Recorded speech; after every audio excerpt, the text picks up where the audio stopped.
شام کا سایہ، پہلا حصہ، پرانی حویلی کی گونج۔ یہ کہانی پنجاب کے ایک چھوٹے سے گاؤں چک 90 کی ہے۔ گاؤں کے کنارے ایک پرانی حویلی کھنڈر بنی کھڑی تھی۔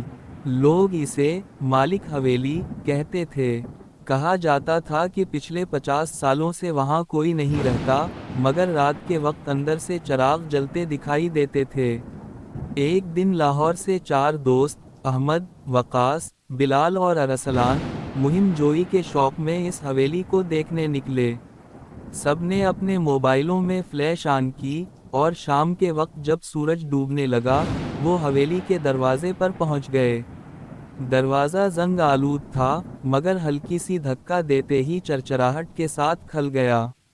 اندر اندھیرا تھا، اور عجیب سا بوسیدہ ہوا کا جھونکا آیا، جیسے کسی نے ان کا خیر مقدم کیا ہو۔ دوسرا حصہ، دیواروں پر سائے۔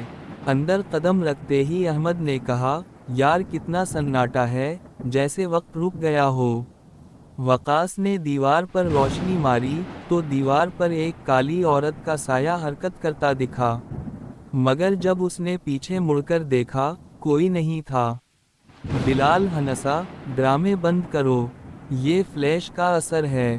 مگر جیسے ہی وہ مرکزی ہال میں پہنچے، زمین پر پرانی تسبیح کے دانے اور جلی ہوئی موم بتیاں بکھری تھیں۔ دیوار پر کوئلے سے لکھا تھا، اس سے زیادہ، جو اندر آیا، وہ کبھی باہر نہیں گیا۔ احمد کا دل دھڑکنے لگا، چلو واپس چلتے ہیں، لیکن دروازہ جس سے وہ آئے تھے، اب بند تھا۔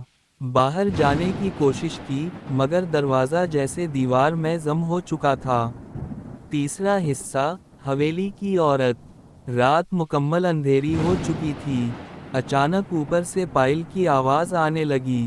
آہستہ آہستہ زینے سے اترتی ہوئی ایک سفید کپڑوں میں لپٹی عورت دکھائی دی، جس کے بال کندھوں پر بکھرے تھے اور آنکھوں سے سرخ روشنی جھلک رہی تھی۔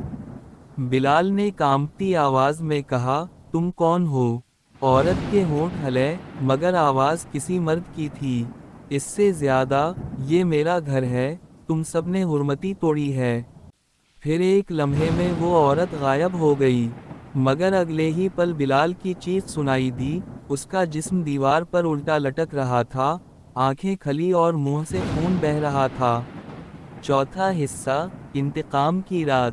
احمد، وقاص اور ارسلان دیدہ وار بھاگنے لگے، مگر ہر دروازہ ایک ہی کمرے میں جا رہا تھا، جیسے حویلی کے اندر وقت اور جگہ مڑ چکے ہوں۔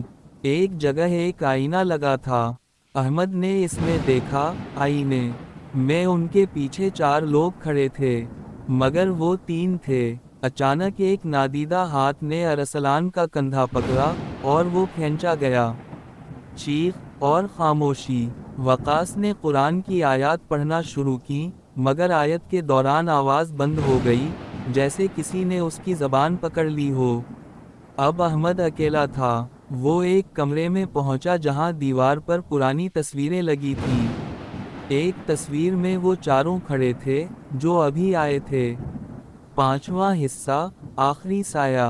صبح کے وقت گاؤں کے کچھ لوگ حویلی کے باہر سے گزرے۔ اندر سے کسی کے کراہنے کی آواز آ رہی تھی۔ جب وہ اندر گئے، تو صرف ایک موبائل ملا، جس میں آخری ویڈیو چل رہی تھی۔ ویڈیو میں احمد کا چہرہ نظر آ رہا تھا، پس منظر میں وہی سفید کپڑوں والی عورت کھڑی تھی، اور احمد رو رہا تھا۔ اس سے زیادہ، ہم نے معافی مانگی تھی، ہمیں جانے دو۔ پھر اس کے بعد ویڈیو خود بند ہو گئی۔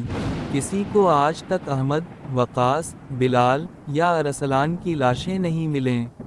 اور آج بھی، رات کے وقت اگر کوئی مالک حویلی کے پاس سے گزرے، تو عورت کی پائل کی مدھم آواز سنائی دیتی ہے، اور کوئی مرد کہتا ہے، اس سے زیادہ، یہ میرا گھر ہے۔